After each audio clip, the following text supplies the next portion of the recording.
So check it out. We are working on Mark's motor here, and one thing we've noticed, we've taken this thing apart. You can see there's the guts of the motor, and we were measuring the distance in here, and we were having problems because once we put it together, the motor would bind.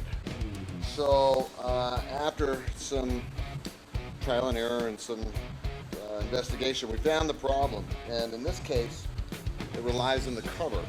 And in this cover, you can see that we have a bearing sitting right here. Now, if you take a look at this bearing, you can see that it's not seated all the way.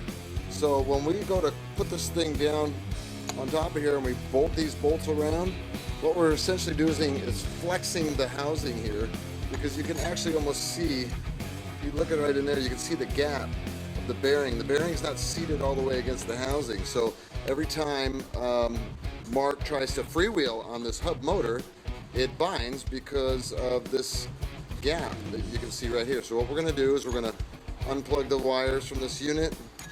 I'm going to free this bearing up, and then I'm going to reset it into the housing.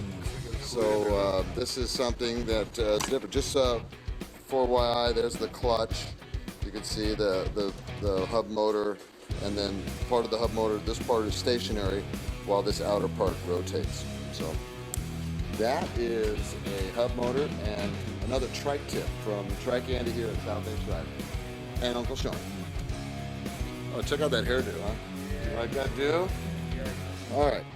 So this is the fix. You can see now the bearing is sitting nicely seated. There's no gap up in here. So what I'm expecting is when we slide this puppy back onto here, that she's going to be rolling beautifully.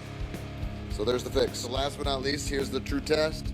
We freed up the bearing. Remember here, this bearing was bound right here, and what was problem is as we rotated this, it had an effector where it would just come to a dead stop. Now when we spin it, that's the forward free spinning clutch direction, and then you can almost hear the motor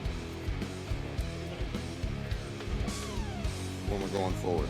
So when it's under load, there you go. Another solution fixed.